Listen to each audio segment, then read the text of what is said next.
Well, hello Hearthstone fans, and welcome. I'm Robbie Waddles Lang, and I'm here with my buddy Jonathan Gaelstrom Ousley, and we have done a lot of research lately on Ungoro, which releases in just over 3 hours, I think.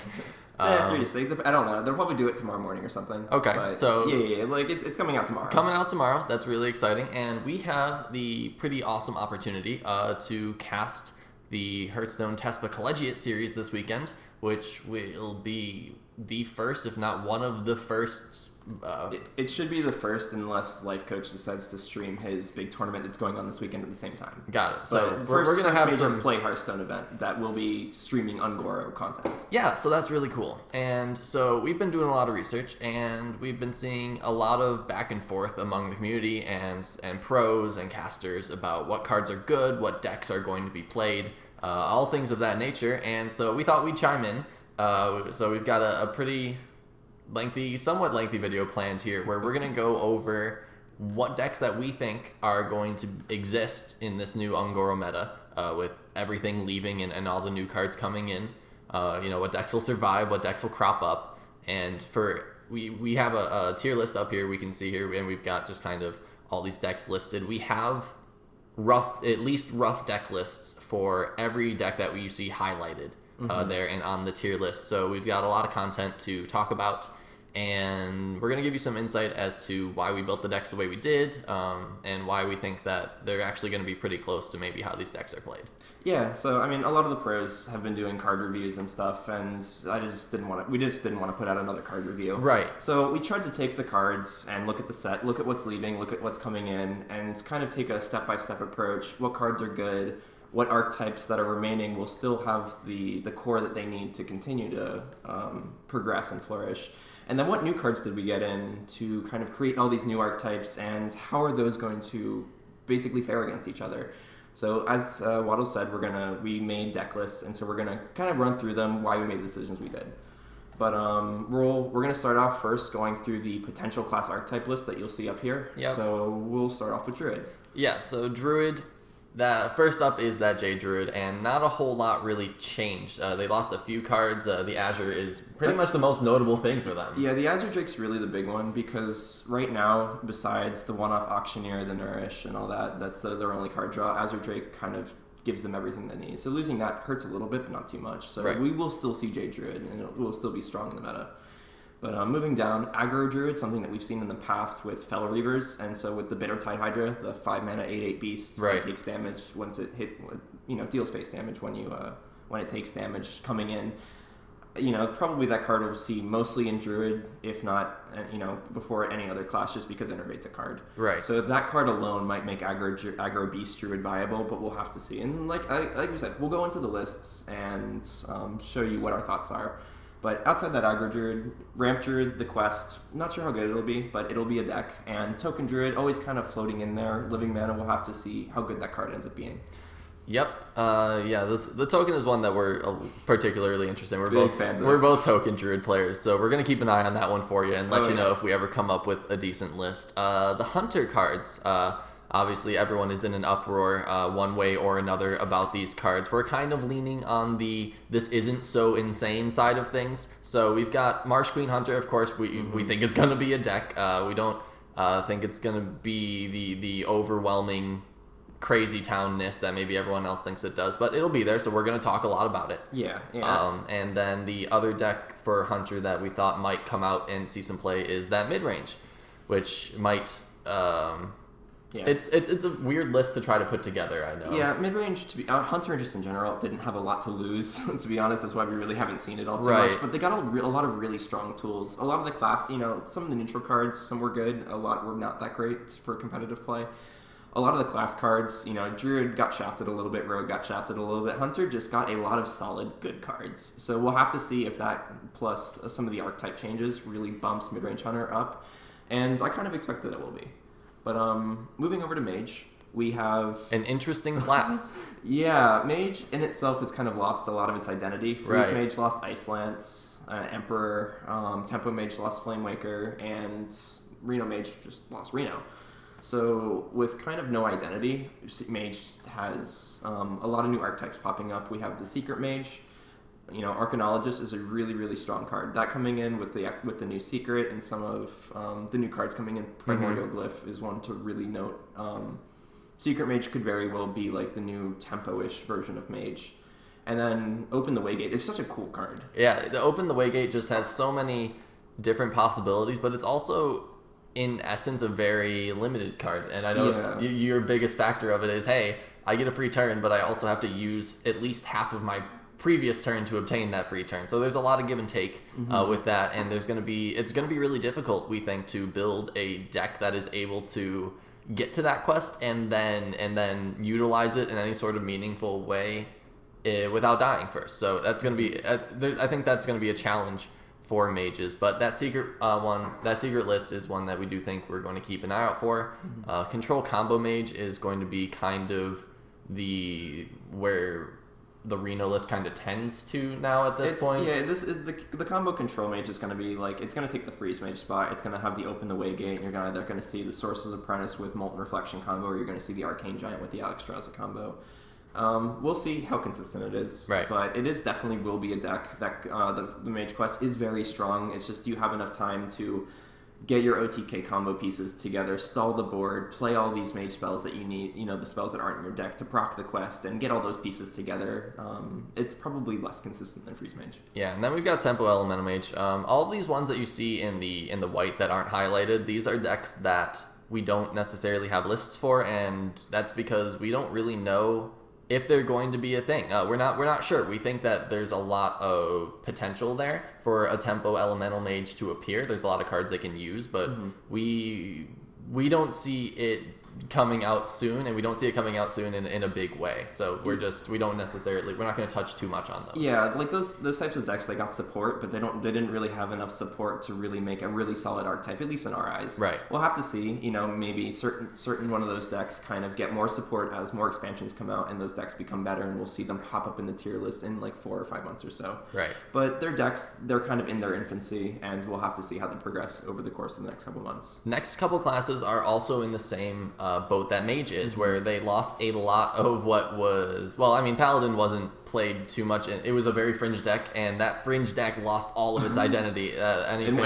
one card. Exactly. It just lost Anyfin can happen. Anyfin can no longer happen for those Paladins, so it's, they basically have the quest now to look towards, and the old really control list that the Paladin was already running. Yeah, but Paladin getting the new quest, and it's probably one of the stronger quests, but it's also one of the harder ones to complete. Yeah, it's very polarizing that way. Yeah, like for those of you who don't know what the quest does or lost your memory, it's buff your minion or cast 6 spells on your minions. Right. So that's hard in itself because the Paladin's buff spells, the majority of them are 1 cost, and then you have the 2/4 cost and the new Spike Ridge Steed that's coming out.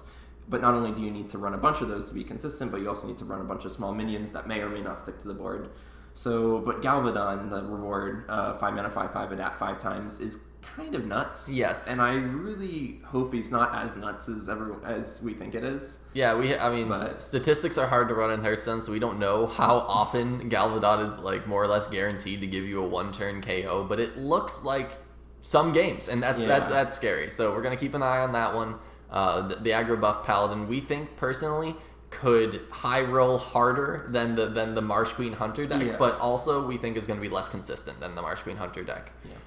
So moving on to the Priest, we have an interesting one for you here. We don't think that Quest Priest is going to be very good.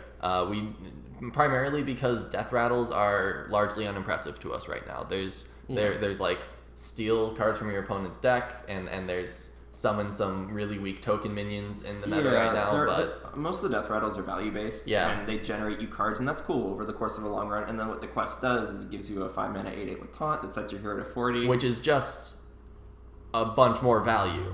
Yeah, and the deck it doesn't have the consistency that Mage or Warlock had, or even Warrior, to kind of grind you out of games and kind of control the board and eliminate the opposing deck's win condition. Right. It just kind of stalls and sits there and gets value, and maybe you grind them out if you get good lucky random cards, maybe you don't. But the deck just doesn't have a solid win condition yet.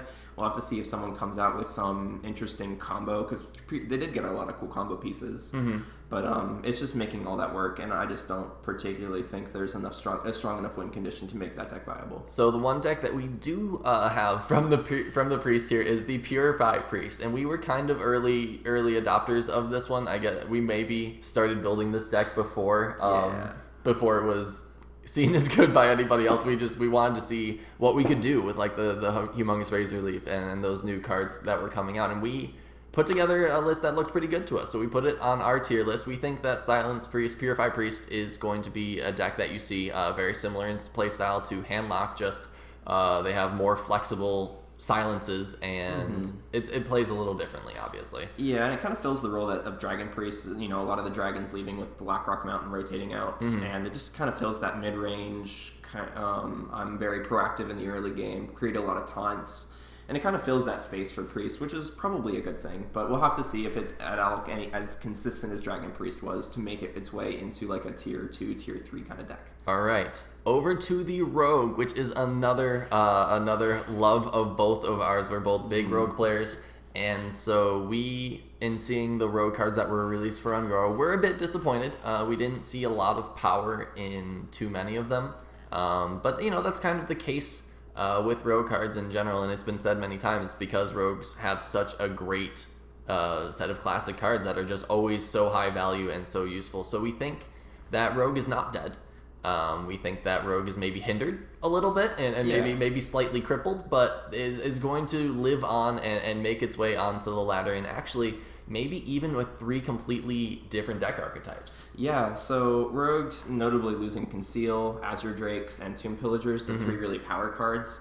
None of those really contributed to the win condition that Rogues had, the Cold Bloods, the Shadow Steps, the Leroy Jenkins. But it made it way more consistent. Yeah, the Conceals and Questing Adventures. Conceal just makes that deck way more consistent. Yeah. So the loss of Conceal hurts, but it doesn't make the deck unplayable. And a lot of the new cards didn't really help it out, but that doesn't mean it can't utilize old cards and kind of shift the archetype more from like a couple turn high burst combo where you stealth a giant Edwin or stealth a giant Questing Adventure and hit them in the face twice. Maybe a more bursty combo with Faceless Manipulators, or more of a board centric with Burgley Bullies. We're not entirely sure, but I by far don't think that Rogue is dead. Yeah, we've got Aggro Rogues, which is basically going to be copy paste from the last meta Aggro Rogue with the Silent Knights and the Shadow Senseis. We're losing Silent Knight in that list, and that's basically it. And Azure Drakes. But the other 26 cards are completely the same. You run the Finja package, you run Curator, you run Cold Bloods, Pirates. And a lot of streamers and people have been saying that Aggro Rogue is going to be the Rogue class, and they're actually, a lot of people have been putting it really high in tier 2 and even in tier 1, and that's why, because it hasn't really changed. And Quest Rogue, we have a couple lists. We'll show you. Not going to dive too much into it. Yeah, we'll get there. The lists are silly. They will always be silly for that. But there's a hope. There's maybe a chance of that surviving. So on to Shaman, which is going to be a pretty strong class, I think, in this meta, as it was in the last. The premier deck we think is going to be that Elemental Shaman. Although we do have to say, of all the decks that we've rated highly here, we probably think, if we've overrated any of them, we think that it's the Elemental Shaman. We're not entirely sure that it's going to be as strong as we're putting it here. Yeah, all the cards individually are very, very good. You see the list on the side of your screen, things like Blaze Collar, Stone Sentinel, Calamos, some of the most highly rated cards in the entire set. So individually, these cards are really good. When you start to put the deck together, it looks a little clunky, and so it's going to take a lot of time to kind of figure out the optimum list, and that's going to really depend on how the meta shapes up. If Pirate Warrior is really strong, Jade Druid, Handlock, Zulok, all those kind of different decks. Right. So, there's a lot of flex room to work with at Shaman. They have a lot of tools to work with either against aggro or against control. So we'll have to see how the consistency of that deck develops. We think it will be very strong just because of the individual power levels of the cards. But it's just putting all those pieces together and making a very clear, putting the puzzle together is going to be the challenge that we're going to see over the next month. We've got Control Shaman. That's going to be a Control Nizath Shaman. We've got rated fairly highly. We've seen a couple other people that kind of agree with us on this one as well. They've got, of anybody, they have the high value Death Rattles in their deck. And just that deck would basically just run a few and all of Shaman's control elements, which are just huge right now, and hope to outvalue the aggro in those mid-range decks. Yeah, and then the quest, we'll have to see how good that is. Murloc Yeah. got a lot of support between Gentle Megasaur and the new 2-mana 2/3 Murloc that buffs a Murloc. Yeah. So like Murlocs did get a lot of good stuff. We'll just have to see if that's consistent enough to buff up the just generally bad Murlocs that are already played in these decks. The one thing we do have to note about Shaman is we do not have Jade Shaman listed anywhere here, and that's because we're kind of expecting Jade to be interspersed in the Elemental Shaman lists and the Control Nizas Shaman list. We're not entirely sure there's going to be a dedicated Jade full Shaman list. We'll see. That could very well be a thing.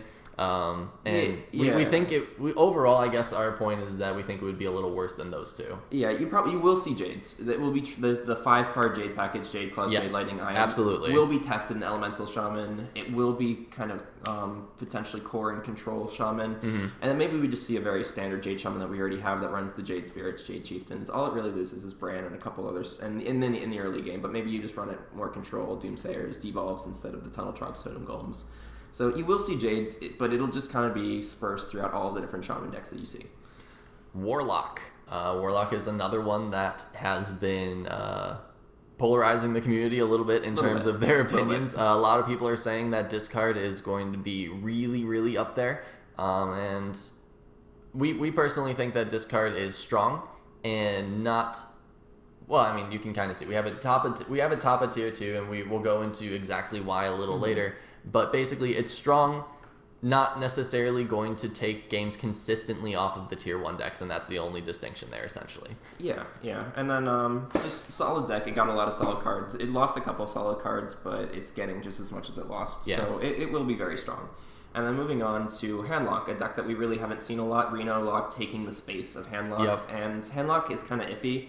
It did get the Humongous Razor Leaf, and that's going to be the really key card to look out for to see if taunting or silencing that 4/8 body on turn 3 will give you the edge in an aggro matchup. Right. It doesn't have a lot of heal, and that's the main downfall. You're running Earthen Ring Farseers, Mistress of Mixtures, maybe Cult Apothecaries, and that's about it. You know, a big burst heal like Anti-Keelbot would just make this deck very, very, very strong and very playable. But we'll have to see if the Humongous Razor Leaf alone is good enough to kind of make this fringe deck into a solid deck. So that will be interesting to see. We think that it's going to be. Yeah, We think that this Handlock list looks really interesting. So we're going to keep an eye out for that one. And finally, over to Warrior. Everyone's favorite class. Everyone's favorite class by now. That Pirate Warrior is not going anywhere.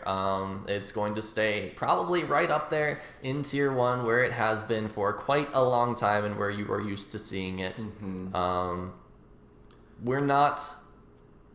There's been a lot of taunts introduced in Ungoro, and Pirate Warrior is one of those decks that only outside of the 2 Mortal Strikes does not have a way to get through taunts. So we're kind of hoping over here, we're not big fans of Pirate Warrior, so we're kind of hoping that the taunts that were brought in here will stymie the aggression and maybe just stymie the amount of players playing Pirate Warrior.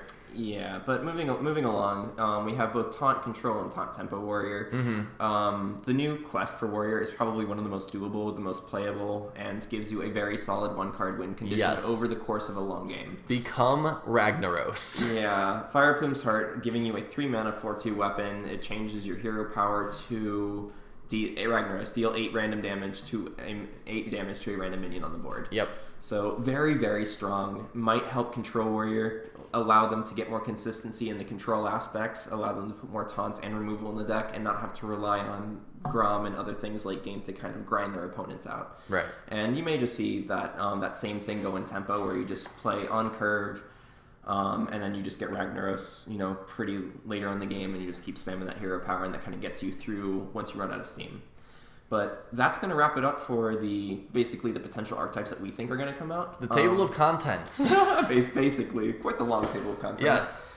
But as you can see, over on the right, we have our expected tier list, and we kind of talked about those as we went through. And just a side note, for how we distributed the tiers. Yeah, that's a good thing to talk about. Yeah. So the way that we did it was tier 1, generally those decks they have a very solid win condition, and they're both consistent. Consistent in the way that they draw. If they draw poorly, they can come back. If they draw well, they can really dominate. And also in their matchups across the board. You either see positive matchups, even matchups, or very small. It's weak to decks, but it's like 45-65. Right. No really hard counter across the board.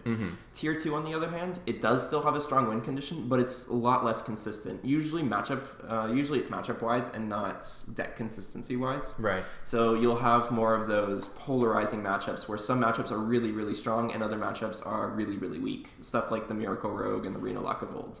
And Freeze Mage as well. But moving down into Tier 3, those are decks, they have a win condition, and it's just not consistent enough. Things like, what we're expecting to be the Paladin quest, the Rogue quest, Aggro Druid even, where the Combo Mage, where those decks have a strong win condition in the quest, but it's really, really hard to make those decks consistent to make in order for that quest to really help you finish the game. Yeah. So, if they high roll, great. It looks like they'll just blow you out of the water. But if they low roll, it's just might as well concede on turn 2 because you just don't have the cards that you need. Yeah, I mean, we can't obviously deny the strength of the perfect draw buff Paladin into turn 5 Galvadon, but the amount of times that happens makes it, possibly that Tier 3 deck. Few and far between. All right, so we are going to get cracking into this tier list and give you guys some actual decks that we have made, and we put a decent amount of thought into these, we did do full 30 card deck lists, so they are going to include a couple tech cards, which is going to be, some of these are going to be give and take, but we'll go through and explain them as we get to them. Yeah, we'll explain the tech cards, which cards can come in, come out, which cards are absolutely what we think are essential or what we think are core. Yeah, and you'll see over on that the side of the screen, our visuals a little messed up on the decks. Just bear with us. Imagine your own production value, and we'll go from there. So up first is the Elemental Shaman that we had to put the asterisk on, that we're not so sure this is going to be a staple, like the quintessential tier 1 deck, but we also put a double asterisk on. It looks super, super strong. Absolutely. Things like Blaze Caller, Stone Sentinel, Calamos, those cards are just absolutely nuts. Tolvir Stone Shaper that you see there on the middle, the 4-drop as well, can be very, very strong. The general issue with the list is that it lacks a lot of 1-drops, reasons why we've put things like Doomsayers in, and then we're expecting it to kind of be able to cheat mana a little bit. So that's, Fire Plume Harbinger, it lowers the cost of your elementals in your hand by 1, and that can be really strong, where you can afford to run 4 7-drops and get on average one of those on turn 6 into another one on turn 7, and that's pretty likely in my opinion. Yeah, to consider the fact that Blaze Caller is essentially super consistent and really good Firelance Portal, and then you take it and you give it a mana reduction, possibly. That is 6 mana Blaze Caller gets so good, 6 mana Stone Sentinel gets so good, 5 mana Fire. There's just, this card is a great mini Emperor. That Fire Plume Harbinger is, a lot of people, I guess we're going on about it because a lot of people have been saying this isn't a great card, you can't afford the tempo loss. We're big fans. Yeah, we think you can. And between that and the other thing to mention is a lot of the lists that I've seen for this deck have been basically lacking card draw completely. All they run is the 1 or 2 Servants of Calamos that give them that Discover an Elemental, and outside that maybe a 1 of Mana Tide. But losing Azure Drake in this deck really, really hurts, and that's why we kind of put in the Farsights. The Farsights getting, a turn 4 Blaze Caller or a turn 4 Stone Sentinel is kind of nuts. Yes. So, or even, a turn 5 Calamos. So, expect a high roll off the Farsight. And then I guess the one card that we really should that really stands out is going to be that Master of Evolution there sitting on the 4 slot. 4 mana has historically been, Shaman has a lot of them, but they've never necessarily been really good because you're almost always overloaded on the 3 spot. Right. In Elemental Shaman, you're not going to have as many, you're not going to want to include as many overload cards because you want to curve Elemental into Elemental into Elemental. Right. So I believe Lightning Storm is the only overload card in this entire list. Yeah, this is also part of the reason we didn't throw the Jade package in here. Those Jade Claws on 2, the more we thought about it, the more we realized that overload will probably hurt a lot in the early game. Yeah, you really want to get that Hot Spring Guardian and the Tar Creeper down on 3 to start the chain of elementals, and because they're just so strong. But the Master of Evolution, all the elementals are essentially strong battle cries. So Master of Evolution being able to buff a Stone Sentinel up, or a Blaze Caller once you trade it in, or a Fire Ellie once you trade it in, even a Servant of Calamos could be really, really strong. The middle guy on Stone Sentinel, oh my gosh. Yeah. So Stone Sentinel summons a 4/4 and then 2/2/3s with 2 Feral Spirits, and then you evolve the 4/4 into an 8-mana minion. That's just crazy. Yeah, so maybe a little optimistic, but just the 4-mana spot being very weak, and you do want a tempo play at that point. You don't want to be playing reactive things like Jade Lightning. And this is, at worst, a 4/4/5 body. Yeah. And that is a really solid card. I don't think anyone will argue that Chillwind Yeti is a bad card. Yeah. But Chillwind Yeti with an upside is probably just a really good card. So Master of Evolution, a card we really haven't seen up to this point, but I think has a lot of potential and can really shine in this deck. And it is going to be another good reason that we're running Farsight in comparison to the Mana Tide Totems, because Master of Evolution is just a giant combo card. If you get the Farsight on either Master of Evolution or a Blaze Caller or a Stone Sentinel particularly, you are just looking at a really, really good value combo. Yeah. So we're going to move on to Pirate Warrior, and just to preface this a little bit, we're going to spend a little extra time on the Tier 1 decks, and then outside of that, we'll start moving along faster as we get through Tier 2 and Tier 3.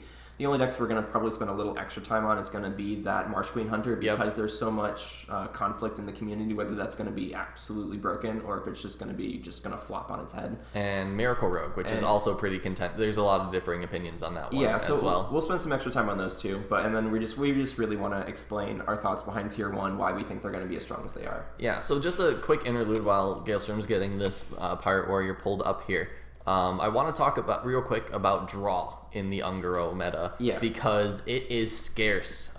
We lost Azure Drakes, and when Gaelstrom actually went through the whole set, and he found that there are 4 cards, Bright-Eyed Scout is a neutral, but 4 cards, only one of them that Bright-Eyed Scout is a neutral, and that's not really a draw card. Yeah. So there were very, very few draw mechanics introduced in Ungoro. Yeah, the only draw mechanics that were introduced were Tolver Warden for Hunter, that draws you 2 specifically 1-drops, Arcanologist for Mage, that draws you specifically a secret, Mimic Pod for Rogue, which draws a card and then makes a copy of it, so it's not even drawing a ton of cards through your deck. And then Bright-Eyed Scout, which draws a card and makes the card cost 5. So that's probably not the draw mechanic you're looking for in a mid-range list. Not usually.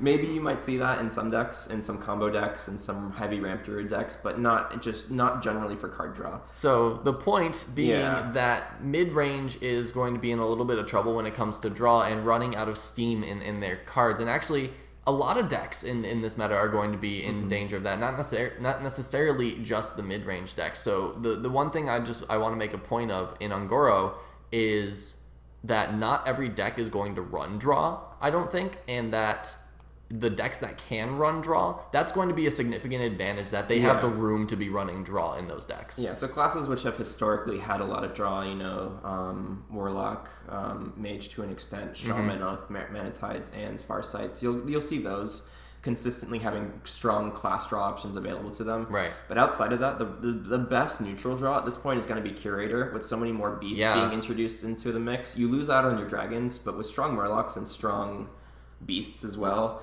Curator could be a very strong drop if you're just looking for one draw heavy value bomb in the mid to late game. Yeah, I mean, other than that, you're looking at Loot Hoarders, Novice Engineers, and Cold Light Oracles. And Acolyte of Pains. Acolyte of Pains, yeah, that's a good one. But those are all very slow and a lot more or less tempo losses. Right. So not something you really want to be doing in a mid-range deck. So yeah, just wanted to give that interlude. Yeah.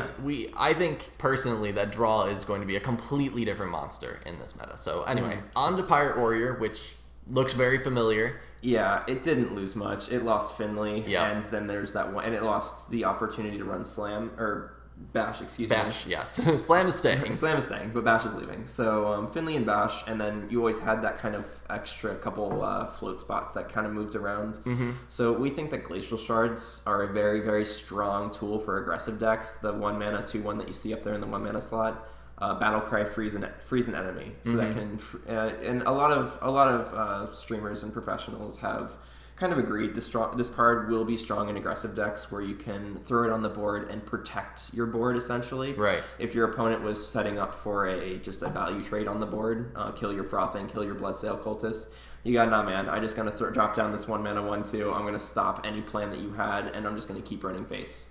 So very, very strong card. And the only other thing that we really want to bring up is I'm kind of expecting the deck to go towards running 2 Mortal Strikes. Yeah. We have seen that card kind of moving a little bit out of the Pirate Warrior. It is a very slow card unless you are below that 13 point, the 12 or lower thresholds. But with as many taunts as was introduced into Ungoro, and a lot of the aggro decks not running direct face damage in the form of spells, Mortal Strike might be very important for bypassing some of the taunts that we're going to be seeing in the Ungoro meta. Yeah, could be that tool that the Pirate Warrior needs to finish off a lot of games. And again, we're kind of expecting that the taunts that we saw the influx of into Ungoro are going to give Pirate Warrior a really tough time. So we're still kind of waiting to see where that one all ends up. Yeah, still strong, but we'll have to see what ends up happening. Right. So moving right along here, we're going to jump into a Control Warrior list that does run the quest. 2 Warrior decks in Tier 1. That is going to be a lot of Warrior that we're seeing on the ladder. Very likely, if this deck is as strong as we think it is, but it just deals with aggression so well. Yes. And aggression seems, especially early on in Ungoro, it seems like it's pretty much going to be the name of the game. So this list kind of runs the core N'Zoth package. Direhorn Hatchling, one of those cards that Warrior got. It's a 5-mana 3/6 with taunt, Death Rattle. Summon a 6/9 with taunt into your deck, I believe. Sounds about right. So the front end's pretty weak. The later end's very, very strong. But that was always one of the issues with running N'Zoth decks, is that N'Zoth, after Sludge Belcher left, didn't have any strong taunt Death Rattle minions to resummon. Right. So having access to Direhorn Hatchling could potentially just make N'Zoth Control Warrior very strong alongside running that Fire Plume's Heart that we mentioned earlier, getting the Ragnaros hero power. You do lose out on the armor, which is a little unfortunate, but hopefully you're able to stabilize the board before you play the weapon and replace your hero power. Yeah, and it is running quite a lot of taunts in here, so pretty much at some point through the mid game, we're expecting that you'll be getting that Ragnaros weapon, or at worst you're going into the late game, but there's plenty of taunts to get you through there. Yeah, so this list in particular is very heavy, and it's very value-based. Yeah. I could very well see some of these higher cards running, 2 Primordial Drakes. Yeah, 2 Primordial Drakes is really heavy. And then maybe even the N'Zoth package with Karen and Twilight Summoner. That might just be more for a control meta, and if it doesn't end up being like that, you'll see those cards start floating out for more mid-range taunts. Right. Warlord potentially, a second Ellie Armorsmith. So there is a lot of room to mess with the deck based on the meta. But in my eyes, this list looks very, very strong. Control Warrior got a lot with Fire Plume's Heart, not having to run specifically a lot of late game, and I do think that Direhorn Hatchling is kind of a dark horse in the Warrior class in general. Yeah, plus it's just so darn cute. And it really is. I find it difficult to... Anytime I'm building a Warrior deck, I found it difficult to cut the Direhorn Hatchling, literally because it is just so freaking adorable. So little biased there. Little biased. So the one thing that will gate the Control Warrior is going to be our next deck, and that's going to be the Jade Druid. So nothing really too new here. Yeah, another list that's going to look pretty familiar to you guys. As we said, we did lose Azure Drakes. In its place, we're running Doomsayers and an Earthen Scale. In place of the mulch that's leaving. Right. So those are some. That's a big deal too. It is. So maybe if we see a lot of large minions, we might see Big Game Hunter come back, and it's very heavy. Yeah. But at the point where Druid just needs a large removal, that might just be where they're forced to go. I don't think they're going to end up running Naturalizes. Yeah.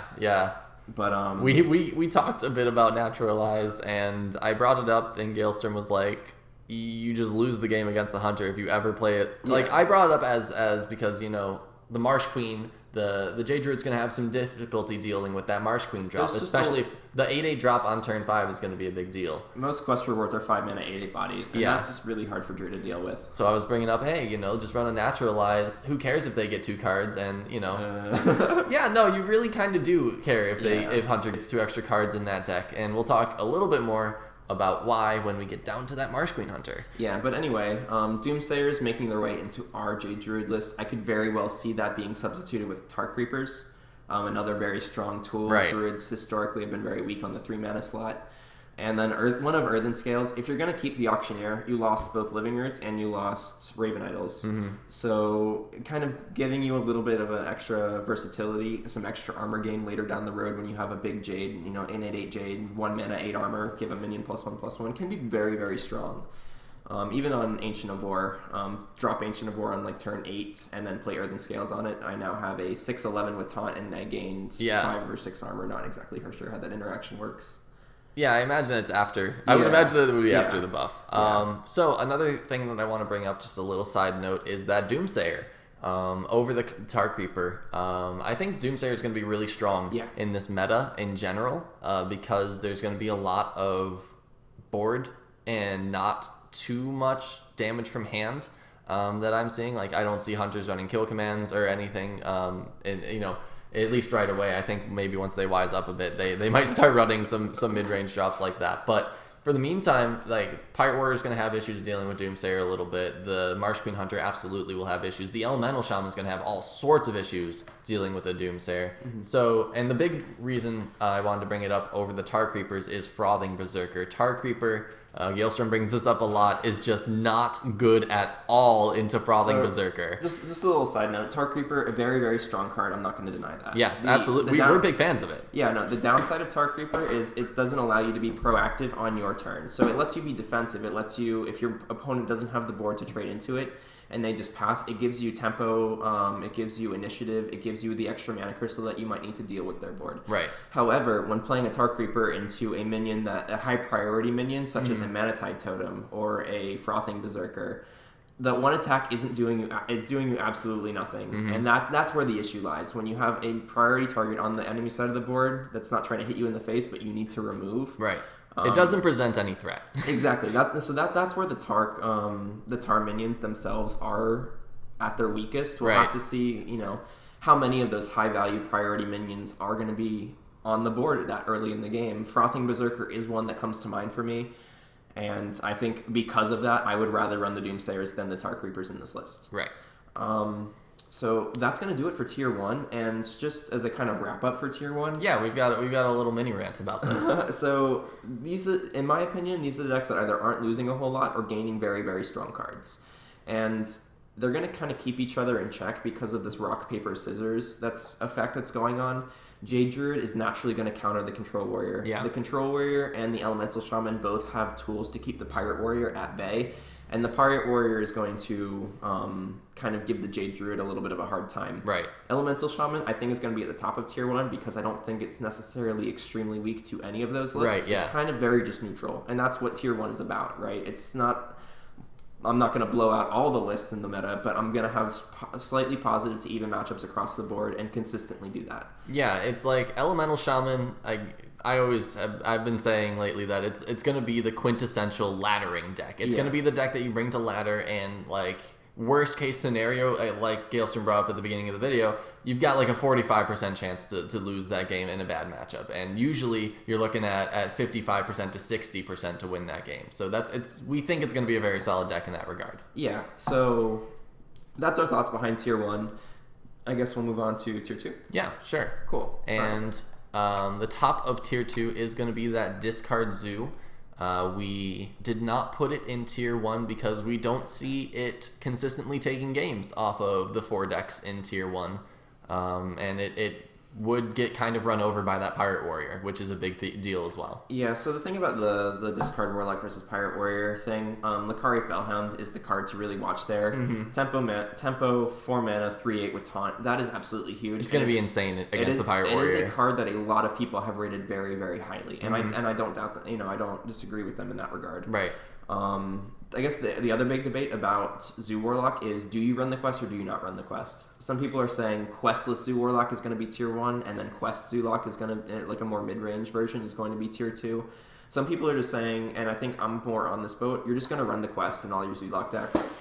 And if you're against control, cool, I keep it. If you're against aggro, just mulligan it away, and if you draw it later, it just ends up being discard fodder that you're not sad to lose. Right. So I don't see, losing that extra 1 card slot isn't really too big of a deal in a deck that's running as many 1-drops and curves out as well as Zoo does. And cycles through their deck as fast as they do. Exactly. So just and honestly, Zoo is going to be very versatile. You're going to see a lot of things. The key cards here are going to be the Ravenous Pterodax and the Lakari Fellhound. People are really on the fence which one of those two that you run. Ravenous Pterodax, 4 mana, 4/4. destroy a friendly minion, adapt twice. And that can be very strong. People are saying 4 mana 7/7s all over again. And there's a lot of more combinations besides that. So it's a flexible 4 mana 7/7. Yeah, and we have put 2 of those in over. Basically, we were arguing the double Akari Fellhound, 1 Ravenous Pterodax, or vice versa. If Pirate Warrior does end up being, pretty much the deck as strong as it has been lately, that's going to switch to the double Akari Fellhound pretty easily. Yeah, and then the other thing is the Devil Sorag, a very strong card. Losing Power Overwhelming hurts, and maybe the deck doesn't really want to be running 2 or even 1 at all. Because you don't have an easy way to proc it outside of the Direwolf Alpha, the Ravenous Pterodax, or the Defenders of Argus. So we'll have to keep an eye on that card. Very strong card. Not as strong as Nerubian Egg in the Zulocks of old, but still a strong card and some very strong synergy with the Ravenous Pterodax. So we'll have to see which direction the Zulok takes, whether it's going to be more discard with the Lakari Fellhound and more just early game, running a second Flame Imp and a couple more 2-drops, Knife Jugglers, things of that nature, or if it's going to be running more of a combo oriented with the Devil Sorag and the Pterodax. I guess moving right along, we're going to move on to the Aggro Rogue, a deck that we said, once again, hasn't really lost anything. So, hasn't really lost anything, just those Azure Drakes again, and the Silent Knights, which I was really sad about when I learned that Silent Knights were leaving, because I have been a huge fan of the Silent Knight into Shadow Sensei combo. Two 4/4 minions on turn 4, one with Divine Shield that can trade immediately. It wins entire games in any board-centric matchup, basically. So I was very sad to see that leave, personally, as a Rogue player. But we have something that it's not as good. I'm gonna say it's not as good, but it's different, and maybe that's gonna add a little bit of value. We threw in Giant Wasps. And for those of you who are not familiar with that card, I don't blame you. It's a 3 mana 2/2 with stealth and poisonous. So basically the thought there is it's a tiny bit flexible. You can throw it down, and it's this threat on the board, right? Unless your opponent can deal 2 damage AoE and get rid of that target, they can't throw down anything of large value. So that's a threat right there. And then you also have the incoming threat of the Shadow Sensei, at which point the poisonous would basically become useless, but it's flexible in that way. Yeah, Shadow Sensei, a very strong card in this list. We started to see it creep up more and more towards the end of the gadgets and meta. I still expect it to be played. If it doesn't, you'll cut the Giant Wasp, you'll cut the Shadow Sensei, and you'll go more for an aggressive list like we've seen Jungle Panthers, Stranglethorn Tigers, things of that nature. And so, but very strong card. It makes your opponent play awkward, and that's kind of what you want to be doing as the tempo-oriented deck. So we'll have to see. That's just my best guess, and I think a lot of people would argue against it. But it fits the slot very naturally, because it's still that 3 mana 2/2. The fact that it has poisonous instead of Divine Shield is definitely a hit. It's just different. Yeah, exactly. It's going to be actually better in a meta that is super control and large minion base, but I don't necessarily think that's going to be this meta, so we're going to have to keep an eye on that one. So, and then the other thing, it's using Azure Drakes. The Curator is kind of imperative in this deck because it can consistently draw you Beasts and Murlocs. Giant Wasp is the beast. And then the other beast that we put in was the Bittertide Hydras. Like we said, it's going to be a card that will probably see play mostly in Aggro Druid if that list ends up being a deck. But if I see it in any other class, it's probably going to be this aggro version of Rogue. You tempo a Giant Wasp into a Shadow Sensei, your opponent's already behind on board, and then boom, you just drop a 5 mana 8/8 on them, and then your opponent's kind of scrambling to deal with it. Yeah, that's a really insane tempo combo to think about there.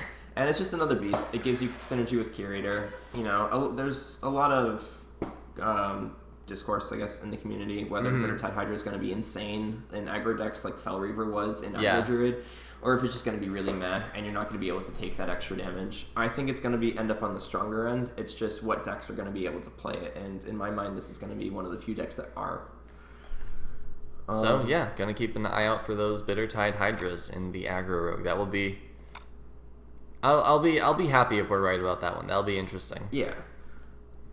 All right, N'Zoth Shaman, the one that we think is going to be pretty high up in tier 2, and we've seen a lot of people that kind of agree with this notion, and so this is that list that we were talking about that looks like it is very strong and has a lot of value while dealing with pretty much the early aggression that a lot of these decks are going to be bringing. Yeah, so it has, honestly, Control Shaman didn't lose a whole lot. It lost Lava Burst and Elemental Destructions, and that was just about it. Lava Shock, sorry. Lava Shock and Elemental Destruction, that's just about it. That doesn't matter that LE Destruction's gone, basically. Yeah, they got Volcano. Volcano essentially does a very similar thing, because you're generally going to be behind on that board at that point. And it also got Hot Spring Guardian. Just in my opinion, a very, very strong card. Crazy! I love that card. It's crazy good to me. Yeah, 3 mana, 2/4 with taunt, heals for 3 or 4. 3. 3 for 3. Okay. So once again, very strong card, and I just think Nizal Shaman is going to have the amount of taunts and efficient board clears to deal with these very aggressive decks that we'll be seeing in the first month of the Ungoro meta.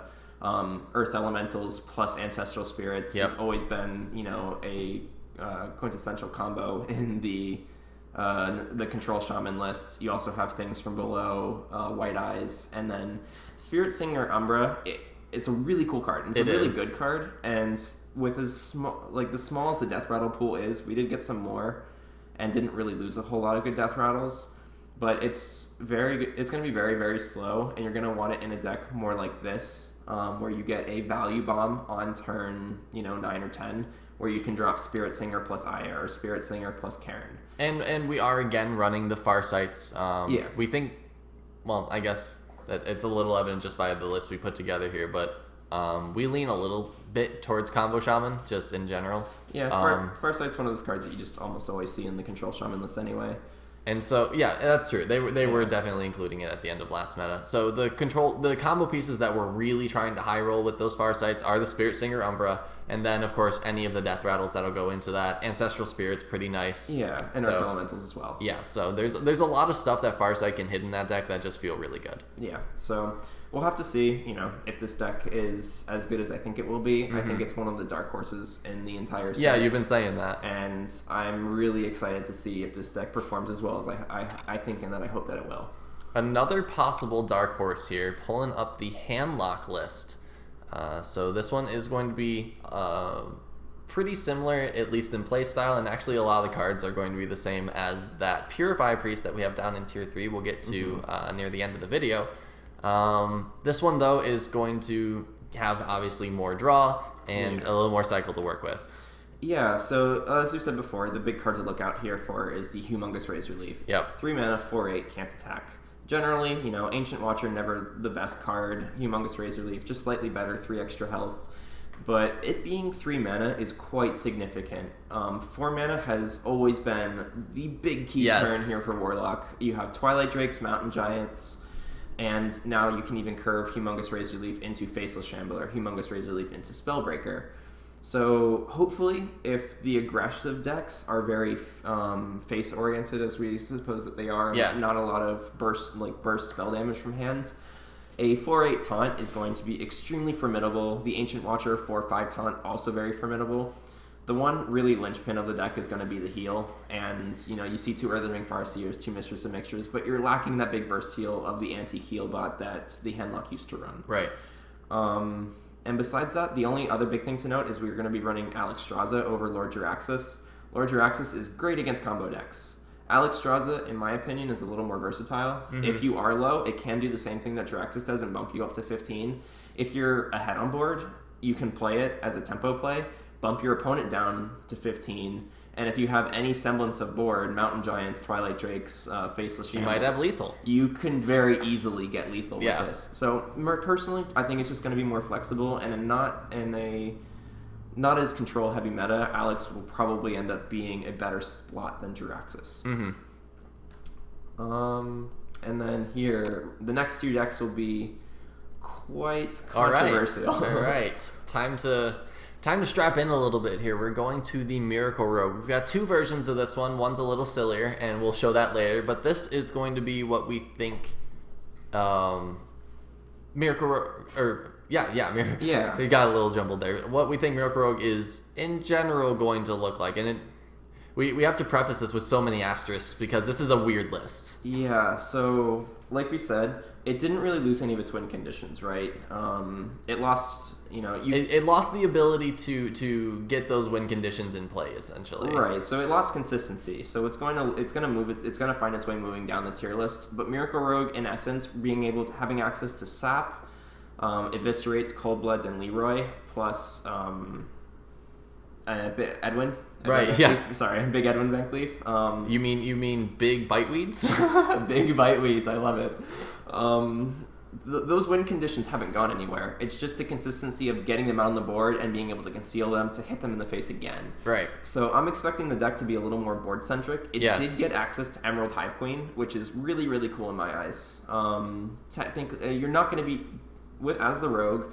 You're going to usually pass on turn 1, dagger on turn 2, and then either fan to clear their board or fan for a draw on turn 3. And generally, that's not really what you want. That's not proactive play at all, and that's where Miracle Rogue has typically struggled. Emerald Hive Queen gives you a very strong tempo 1-drop, and it really doesn't mess with any of your curve until you start hitting that 4 or 5 mark.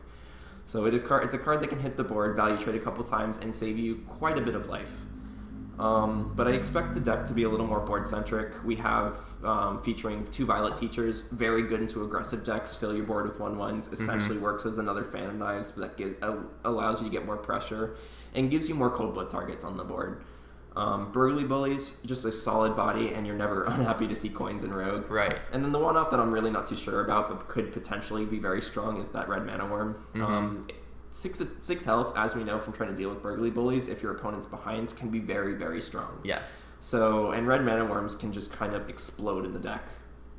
So, and then the other thing that we have to mention is that Envenom Weapon. Yep. I think, personally, I like an Envenom Weapon over a second Sap.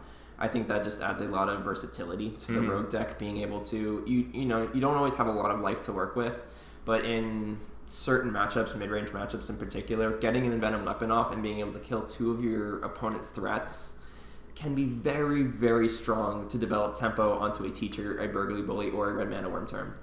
So yeah, in general, this list, you'll notice, like we said, it did get more board-centric, and that's because when you think about it, rogues, they have all these win conditions, they lost the consistency to be able to make them happen all the time, right? The old Miracle Rogue could take 3 win conditions of Edwin questing and make it through pretty much any game, and that's insane. The way this deck is going to work is, since you don't have all that consistency, you add more threats. you give yourself more chances to be able to pull those combos off. So the basic premise behind there, and we are going to show another version of this Miracle Rogue, which is a little sillier. I said that before, but maybe it is not quite so crazy. The big thing that we're going to be looking at here, the huge inclusion, is the Faceless Manipulator. This deck is all about comboing your opponent down, essentially. It is the true 20 health, one hit KO Miracle Rogue. Yeah, so this is a Miracle Rogue we saw way back earlier in Hearthstone's infancy, where you would have a Faceless Manipulator plus a South Sea deckhand and a Cold Blood.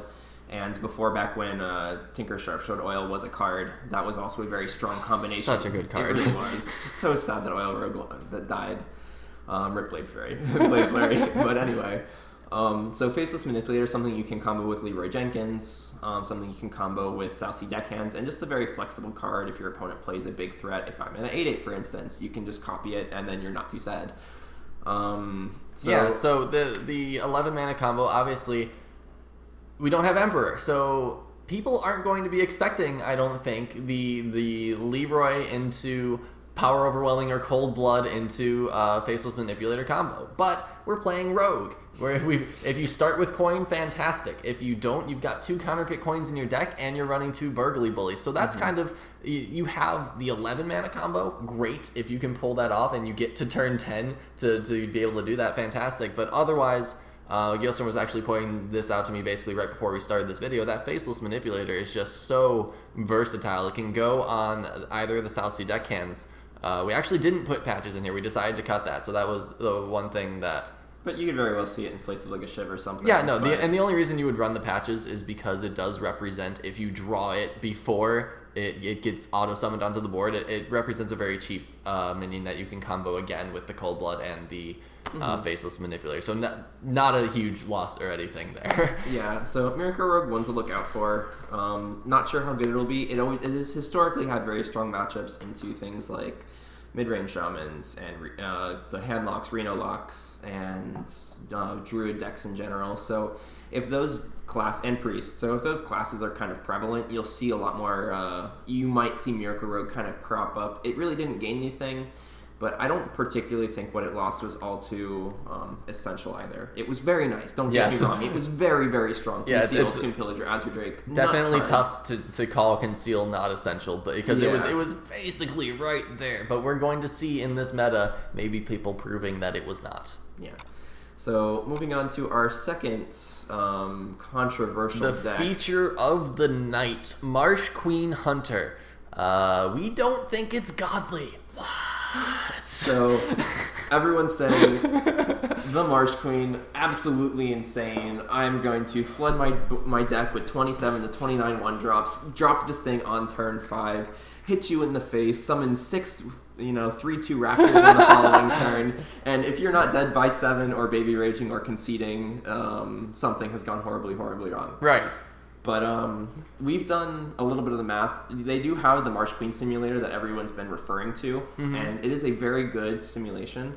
The downside of it, however, is it really doesn't show you the influence of the coin. So all the statistics when you move, it lets you change how many 1-drops you have, how many Fireflies, and how many 12-year Wardens that you're running, and it shows you what the percentage chance that you're going to either have the quest done or play the quest on a specific turn. But it averages when you're on the coin and off the coin, and when you're off the coin, even running 29 or 27 1-drops, you have to hit a Firefly. Or a lucky Jeweled Macaw proc. You have a 1 in 6 chance of procking a 1-mana beast off a Jeweled Macaw. Yeah, so, and people are running tracking for more consistency. Tracking helps you find the Firefly faster.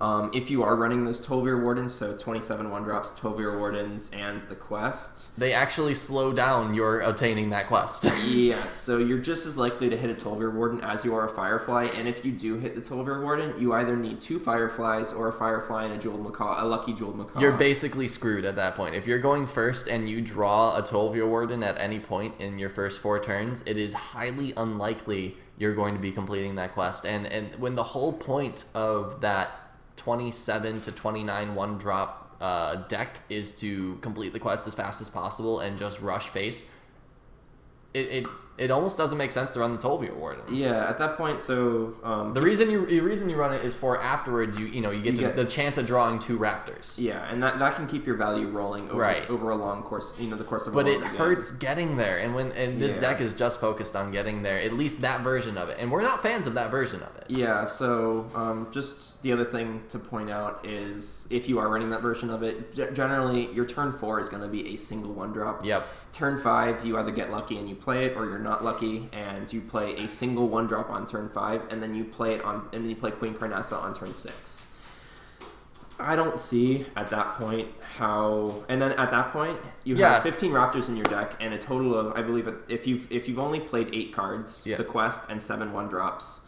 You have, what do we decide, 37 cards left in your deck? Yeah, so on turn 4, you've seen 8 cards from your deck, basically. So you've got 22 left in there, and you add 15 Raptors. So the next turn, you play Carnassa on 5. Great, we got the Firefly down, and everything's golden for us. We got all the green lights. So we lay Carnassa down on 5. We shuffle 15 Raptors into our deck. We bring our deck up to 37, maybe 36 minions.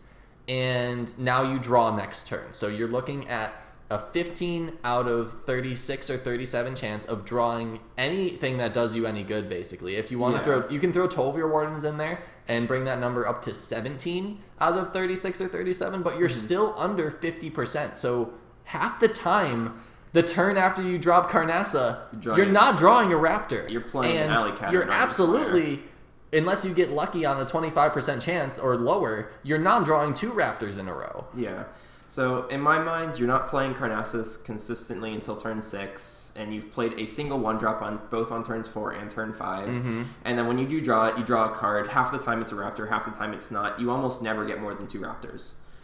I don't see how the deck like that can win a game. Right. So the thing Gaelstrom keeps bringing up is, okay, so you run a Maelstrom Portal, a Hex, and maybe a Lightning Storm or another Maelstrom Portal, and you have defeated Hunter. You hit 2 of your AoEs and then 1 of your single target removals, and this deck just completely flops and rolls over on its belly and just says, GG, you win, I concede.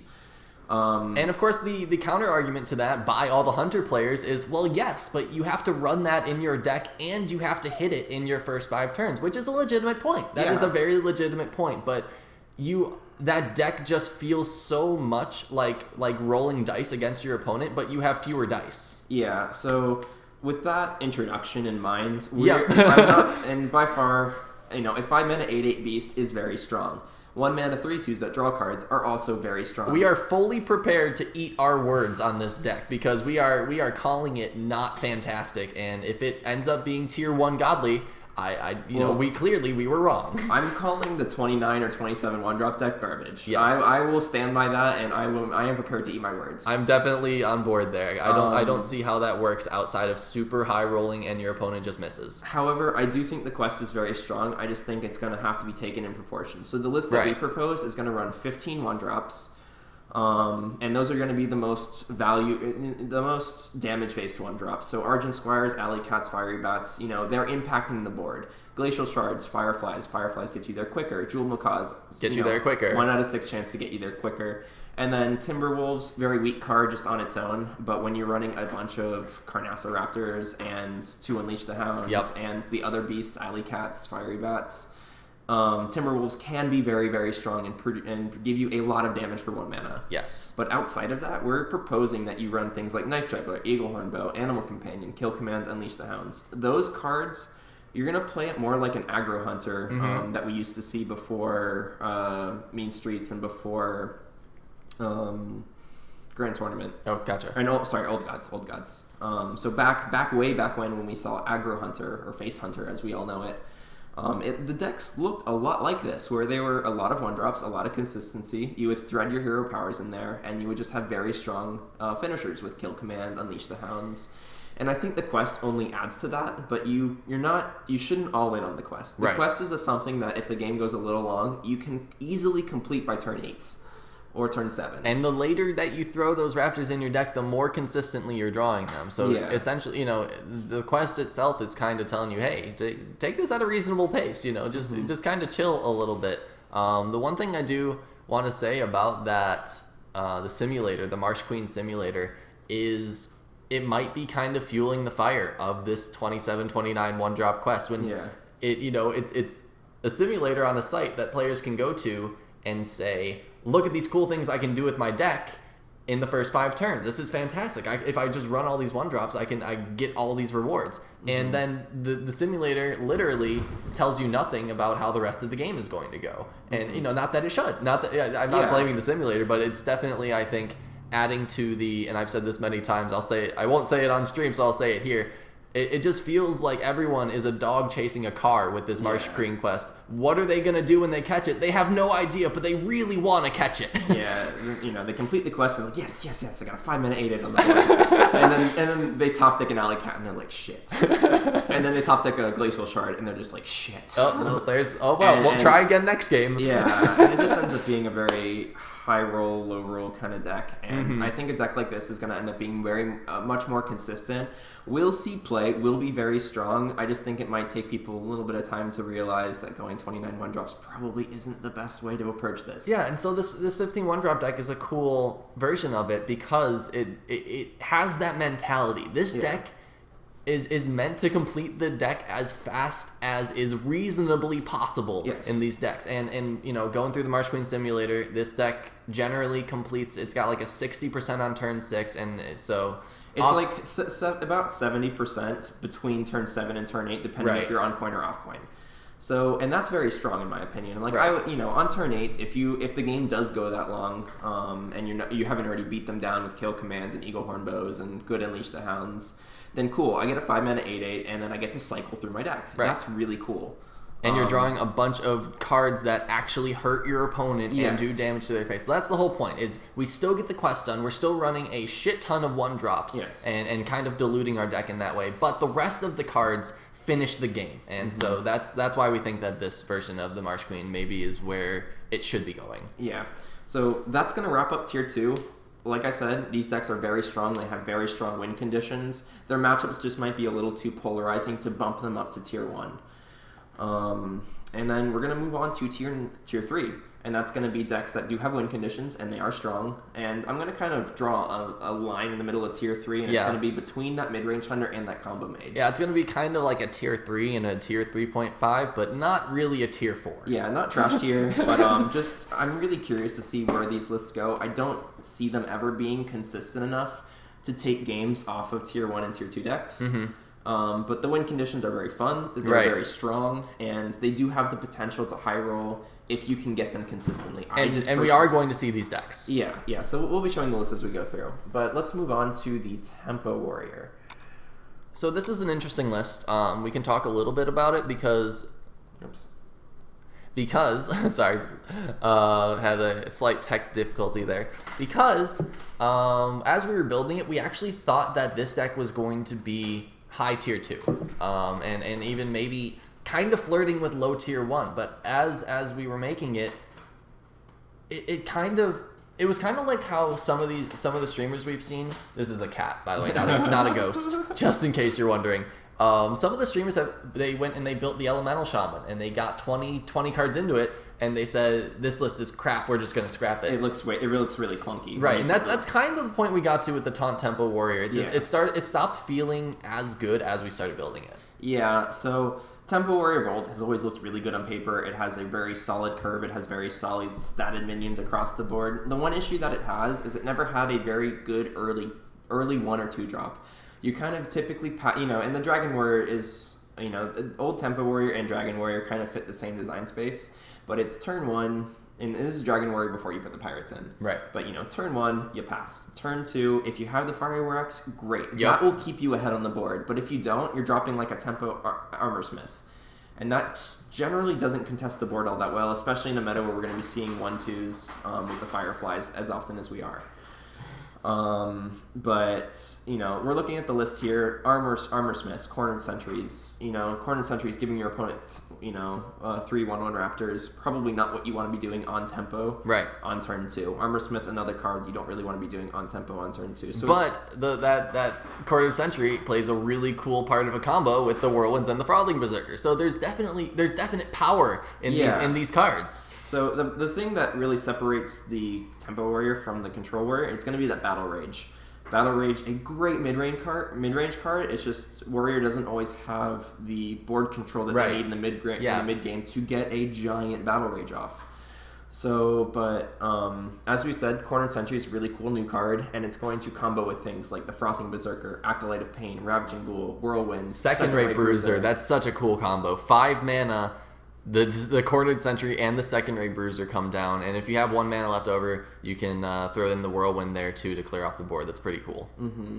So the only thing is, the deck does kind of peter off. You see running 5 drops, 2 Alley Armor Smiths. The Direhorn Hatchlings will give you a little bit of longevity as the game progresses, but the real power comes through the quest, the Fire Plume's Heart. If you get that quest early, and I suspect that you will be able to get it off relatively early, not super, super early, but maybe by like that turn 8, turn 9 when you start running out of gas, you get that Ragnaros hero power. And that if you just have a perpetual Ragnaros on the board for 2 mana, and this deck obviously is going to be floating the mana by the time you get that down. Yeah. It's just going to be very, very strong to help you keep the board presence and being able to close the game out. Yeah, we're hoping that in theory, the way this deck works is like Gaelstrom said, basically. It starts running out of steam, but you're activating that hero power right around that same time to pick it back up and carry it through. Maybe 1 lucky proc or 2 at that point, since you're playing a tempo deck, can end the game. Yeah, but the reason why this deck is, in our opinion, down here in Tier 3, it's just can't consistently get the tempo out early enough against aggro, and doesn't always have the longevity that it needs to beat control. So it's kind of in that middle space where it can beat both if it draws really well. It's just the consistency of drawing really well is not as great as we would like it to be. And we're not entirely sure on this list either. This could because we're running two grimy gadgeteers and two stolen goods, which are fantastic cards and high value cards, but they, who knows if they're going to end up in the final version of this deck. We think that they could, and so they're there. Yeah, I've seen people play lists very similar to this with the stolen goods, the grimy gadgeteers, up to it at the very, at least to rank 3. Right. Little bit of a hand buff warrior. I've played it myself. The list feels really good. You just run out of steam. So I'm hoping that Fireplume's Heart gives you enough steam to close out the games that you wouldn't be able to. And even just getting stolen goods on an LA Armorsmith can really just shut Pirate Warrior out of the game. When they have to sack 2 or 3 minions into that. Yeah, that's huge. And you get 15 armor, that just wins you the game. 15 armor and clear their side of the board, so that can't be understated either. If you do high roll, and once again, stolen goods combos really well with things like Tar Creeper, where now all of a sudden it becomes a threat on your side of the board where you can value trade into things. Right. So a lot of really cool combos, a fair amount of draw in the deck between 2 Acolyte of Pains and 2 Battle Rages. Maybe you put slams in the deck over like a Grimy Gadgeteer and something else. So it'll just take a lot of tweaking. I think a lot of people are expecting Tempo Warrior to be a deck, but once again, it's a deck that's always looked really good on paper and never really performs as well as people think. So, moving on to Tier 3. Tier 3 is full of decks that we kind of... I don't necessarily want to say come up with, because obviously these decks have been discovered very much before, but we're not copying lists or anything. With this Secret Mage that we're pulling up here, we tried... This actually started... We tried coming up with an Elemental Mage, and I was trying to figure it out, and one way or another, I started being like, okay, well, if I'm playing Elemental Mage, well, I guess I want to go board-centric. And I started throwing board-centric secrets in, and lo and behold, we ended up with a full board-centric tempo kind of a secret deck that runs the quest. And this is a really fun list. I'll let Gaelstrom talk a little bit about it, because he's a big part of the mind behind it. Yeah, so, and just before I kind of go into it, like Waddles says, these decks that we come up with, they're not really stolen from anyone else. They're kind of our own creations. And so they could be really, really off. Yeah, and the other thing is we spent a lot of time on these lists. Yes. Right, the day that all the rest of the other 70 cards from Angora were released with the stream with Ben Burrows and Ferdinand, I sat through and I looked through every single card review I could get my hands on. I looked through the cards, trying to just gobble up as much information as I could. And that very next day, I started building lists, and I started building chord lists and skeletons and archetypes, and it proved to be a lot harder than I initially imagined. But as the days went on, I would just say, this deck looks good for today. I'm kind of tired. I'd go on, and over the last 4 days, we have tweaked all of these lists that you've been seeing at least 3 or 4 times per day. So these lists aren't just like kind of tossed together in just in 5 minutes. There's definite discussion and arguments behind it. We'll throw up a list, we'll argue it, and then we'll switch a couple cards. We'll come back to it tomorrow. So we definitely have a decent idea of why we're running all these cards, and so we don't think that many of these spots are too far off in a deck that's like this. If someone runs a Secret Mage, we think this is going to be pretty close if it does well. So just I guess our little spiel on decks that we're trying to invent, I guess. Yeah, but anyway, back to the Secret Mage. I think a lot of people have been letting this float under the radar. It got a couple cool tools with gadgets in. It got the Cabal Crystal Runner. It got the Cabal Lackey, and those were the 2 main cards that really stand out. And Medivh's Valet we got back in Karazhan. Yep. So a couple really strong secret combination cards that we did get. However, Secret Mage just never quite made the cut. People tried it, and it never really felt all that great. And, a board-centric mage has never really been a mage deck. Right. So... Well, a lot of Reno decks, like the early Reno Mage decks before they kind of started filling it out with more spells and cycle, they were really mid-rangey and board-centric. But just looking at this list, it does look a little wonky, so let me kind of walk you through it. So Open the Waygate is a really cool card. As we said before, it gets you that Time Warp. So that 2 turns, but it essentially gives you 15 mana. And the way that I kind of look at it is any minions that are already on the board get Wind Fury. They get to hit, and then they get to hit again. Yep. In that turn that you play the portal... So in that you play more portal for 5 mana, you have a max of 5 mana left over. So any minions that you play on that turn essentially gain charge. So any minions already on the board get Wind Fury. Any minions that you put on the board with that 5 mana get charge, and then you get 10 whole mana to work with from Burn from Hand. So the way that... And then Secret Mage just naturally gets a lot of random cards. You have things like Babbling Books, Primordial Glyph, in my opinion, one of the strongest cards that Mage got in their arsenal. Yeah, no, that is... Primordial Glyph is insane. And actually, just a quick bit of math for you, because we did it for this deck specifically. Primordial Glyph, if you are looking for a Mage Secret, another Primordial Glyph, or a Kabbalist Tome, you have a 64% chance of hitting... one of those. You have a 64% chance of at least one of those being one of your choices. So it adds a lot of value to this deck. Yeah, and not to mention, it kind of fills a similar role that Farsight runs in the Shaman list. Oh my gosh. You get to choose which card you get discounted. This card is so good. It's really, really solid. So Open the Waygate synergizes specifically with the Babbling Books, the Primordial Glyphs, the one of Shimmering Tempest, a slightly worse Babbling Book, but you kind of need it in there for the consistency. Right. As well as the Mana Binds. And Mana Binds is just a very strong card because, at the end of the day, it kind of doesn't matter what spell you get, it costs 0.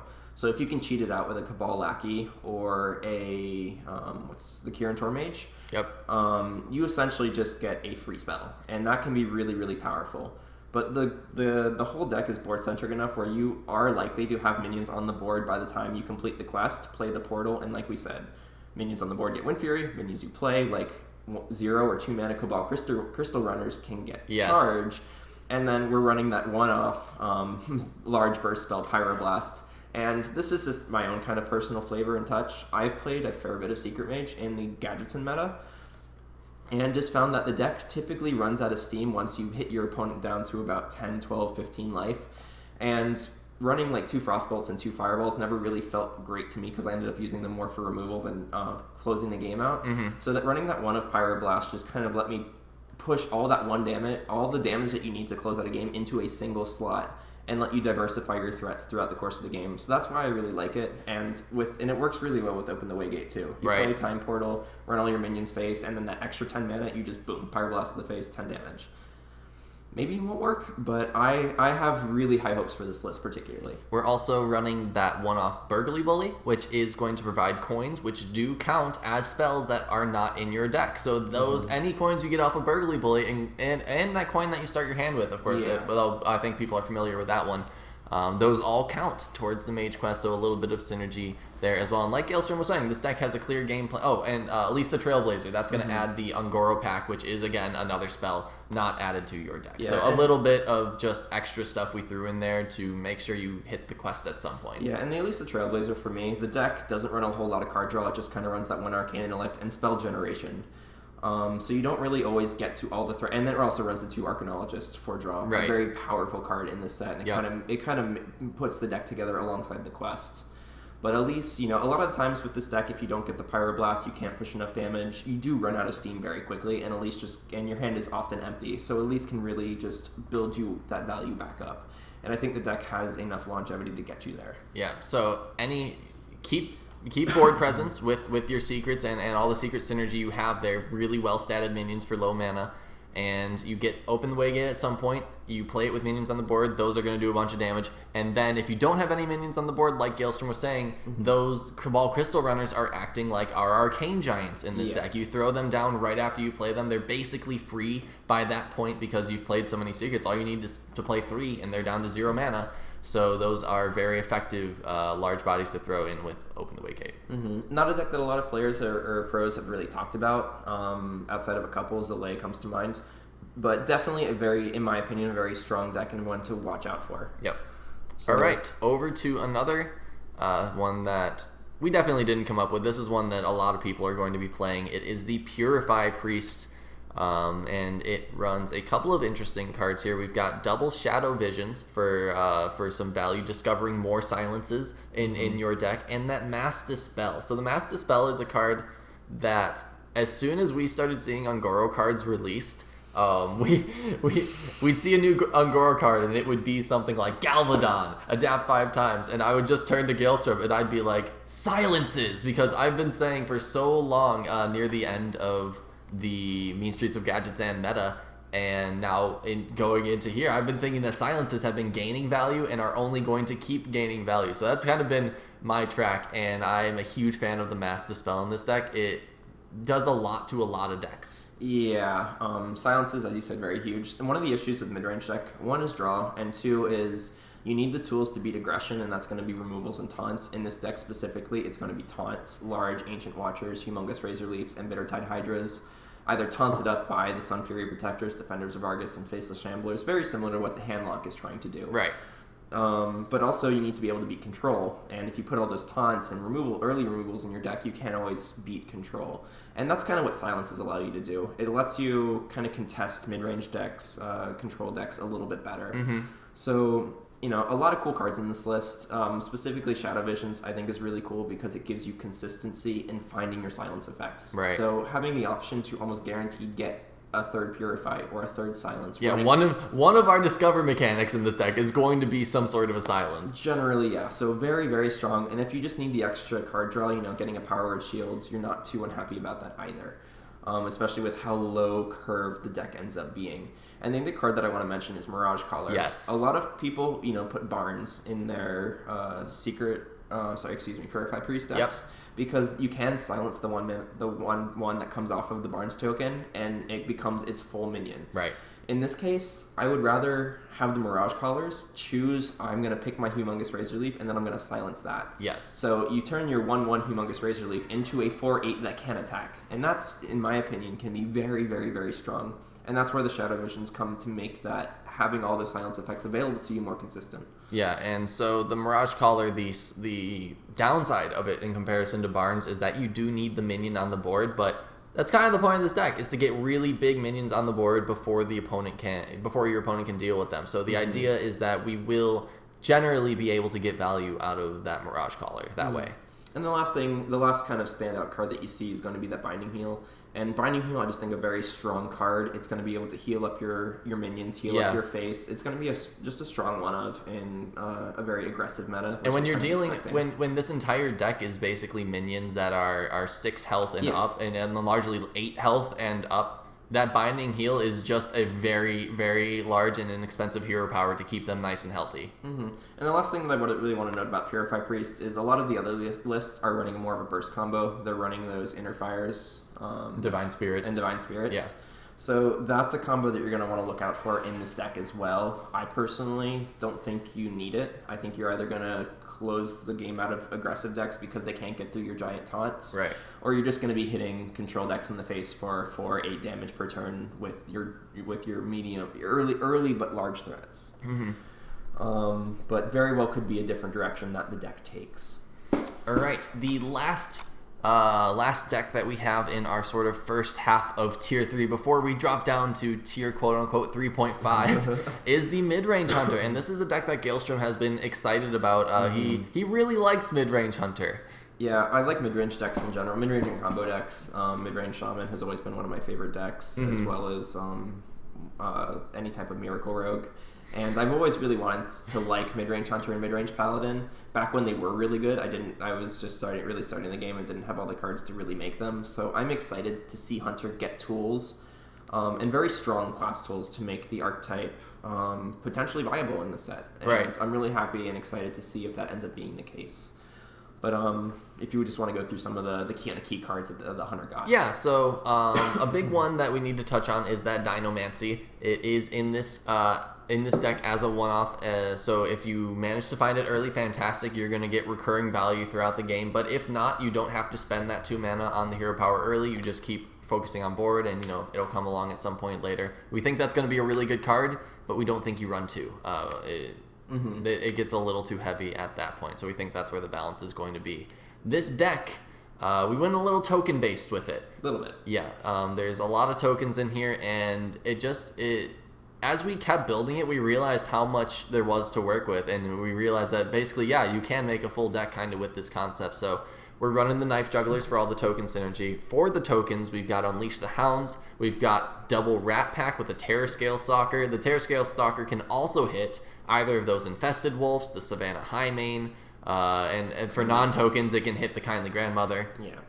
So there's a lot of board generation in this deck. Yeah, the weakness that Mid-Range Hunter has traditionally had is that it hasn't been able to get ahead on the board early enough. Cards like Fiery Bat don't really do that for you. At 2 minutes, or 1 mana 2/1 just gets pinged, or hit with Druid, or hit with Rogue, or Maelstrom Portaled. It's in N'Zoth's First Mate, Rusty Hook. It's really hard to get that minion to stick. Alley Cat was a good upgrade, but N'Zoth's first mate patches kind of made Alley Cat null and void, and Maelstrom Portal as well, with how strong both Pirate Warrior and aggro / mid-range Shaman has been in the recent meta. So that's really what, if Hunter can't get that solid 1-drop into 2-drop that gives them the board and the tempo early, they can't really hit their really strong 3 and 4 mana minions. Getting Misha out on the Animal Companion on 3 can be absolutely insane. Getting Rat Pack buffed by a Houndmaster, or just getting any 3-drop into the Infested Wolf can be really, really strong. And then, or the Dinomancy, which of course we're running. Yeah, so really excited. Crackling Razor Maw, going to be one of those cards to really look out for. 3 mana 3/2 or 2 mana 3/2. Adapt a friendly beast. There will be a beast on your board, almost just guaranteed. A value bomb in a 2 mana minion. And anything from +3 attack to get an extra value trade. Summon 2 1/1 minions to turn a token into many tokens. Poisonous to trade a token into something giant. A lot of versatility. You're never sad to see that card drawn in the late game unless your board is empty, in which case you probably lost the game anyway. And the last card that I really want to highlight is going to be that Nesting Rock. Okay. I think very, very, very strong card. Yes. 5 mana 4/7 is just absolutely nuts. This is everything that the Avian Watcher wanted to be. Avian Watcher, that 5 mana 3/6 that gains +1/+1 and taunt if you have a secret. But it's kind of hard to get that secret on the board. Mm-hmm. Nesting Rock always has that 4/7 stat line, and if you do have the tokens, great, you get the taunt. If not, are you really that sad playing a 4/7 as a beast in Hunter? Right, and it's still 5 mana. That's a really impressively statted minion. And and the 5 mana slot has traditionally been very weak for Hunter as well. So that we're pretty sure that Nesting Rock is going to be an absolutely killer addition to this deck. It's just a really good minion. A couple cards that I want to touch on just real quick. We're also running a one-off Snake Trap for some token generation. It not only gives you token generation, but if you're running one trap in Hunter, what are people going to think it's going to be? Explosive or freezing, so they're going to play around those, and it's going to give us some value that way inherently. We're running the Timberwolves because you get a bunch of minions on the board, or you unleash. Timberwolf doubles all their value. Fantastic. Yeah. And, of course, that last one is the Hunter's Mark. We're running a bunch of tokens, and any token with a Hunter's Mark can take care of any single minion that your opponent plays on the board. It's going to help us get through some of those bigger end taunts. Yeah, expecting to see things like Ancient of Wars and Tar Lords in those more control-y decks, Earth Elementals. So Hunter's Mark, just an amazing, amazing value card and tempo swing for the Hunter in that regard. But moving along, we're going to go to tier 3.5 essentially. Yep. And going to go into combo Quest Mage. And this is a weird deck. This is a deck that I personally am not sure how well it's going to do. It's kind of... we didn't pause our deck. We didn't pause our JPEG.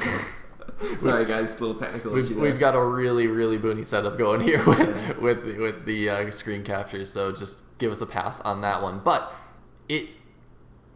when you look at it, it looks like some sort of weird, bastardized tempo freeze mage combo deck. Yeah. So the reason why I have this down in the bottom of tier 3 is because the quest is really, really strong. And as I said before, there's 2 combos that people are suggesting. It's going to be double Arcane Giant, Alexstrasza. You play the double Arcane Giants for free, play the quest, Alex their face with the extra 10 mana, and then boom, boom, you hit them for 16. Bada bing, bada boom. And you essentially just win the game from there if they don't have any armor. Really cool and also very versatile and flexible. Arcane Giants, 3 mana 8/8s, later down the road. You can just play them at any point in the game. Alexstrasza, another card you're not really sad to drop at any point in the game. And the other combo that people have been suggesting is the double Sorcerer's Apprentice, double Molten Reflection, Archmage Antonidas for the Exodia combo. Double Sorcerer's Apprentice, Molten Reflection, play the quest, Archmage into any spell. This gives you free fireballs and just pow, pow, pow, pow, pow. 5 cards you have to play in a very specific... Actually, 6 cards with the fireball. No, of course not. You got the free fireballs. No, it's just the quest. Yeah. So my whole issue with the quest, and I think it's really cool. It's a really cool design space, and it allows for a lot of critical thinking when it comes to deck building. Mm-hmm. My whole issue with it is it works very akin to Freeze Mage, where you're trying to stall the board and amass this combo in your hand, whether it's evolved Kobold, Fireball, Frostbolt, Ice Lance combo, or Alex into Fireball. It feels inherently like an OTK card. Yes. So, but what Freeze Mage was able to do, it had card draw, it had board stall with Frost Novas, Ice Blocks, Blizzards, and then it had its burn package, What the difference with this deck is that it includes a fourth element, and that's going to be, instead of card draw, you split card draw into card draw and card generation. Right. Because you need to clear the Open the Waygate quest. So you're running cards like Babbling Books and Shimmering Tempest and Primordial Glyphs and Mana Binds. And those aren't cards that are getting you closer to your Sorcerer's Apprentice, your Archmage Antonidas, your Alex, your Arcane Giant. So cool, you finish the quest, but one, you don't have the mana to stall the board with Frost Novas, Ice Blocks, and Blizzards, and Flame Strikes. And two, you don't have all the pieces of cards in your hand because you're not running cards like Acolyte of Pains and Novice Engineers and Loot Hoarders and all the cards that made Freeze Mage be able to get through their deck before turn 10. And let's keep in mind, too, something that not a lot of people are necessarily thinking about the quest for the mage is the fact that you have to play all of those spells that you get off of your Burgle or, your generation effects. I guess they aren't really Burgle effects, they're just generation effects. But, that's spells that you might not necessarily have the mana for. We ran through the amount of spells that are in the mage, and there's like 32 spells, and 5 or 6 of them are 6 mana and up. So yeah, you basically have a 1 in 7 chance ish. I'm fudging numbers a little bit here, but basically 1 in 7 of the generation cards you're going to play is going to be what I'm going to term a prohibitive spell, and that's a spell that's 6 mana and up that you're going to find very, very difficult to get down at any point in this game. So this is now a Freeze Mage deck that also it has to do the generation thing, and it also has to find the time to add playing those cards in there as well. So it's definitely got a lot going on that it needs to have happen for a game to go well, and that's why it's all the way down in tier 3. Yeah, so it has a very strong win condition. It can work. Well, do we think it's going to work consistently? I really don't think so. Right. Maybe someone comes up with a list at some point where it does work out consistently, but I'm expecting having a more board-centric with either elementals or a secret mage list and getting the minion value off of the portal is going to be more effective than having that extra mana for a big burst combo. But we're going to move right along here. Just a couple more decks left, and we're going to move to the Aggro Druid.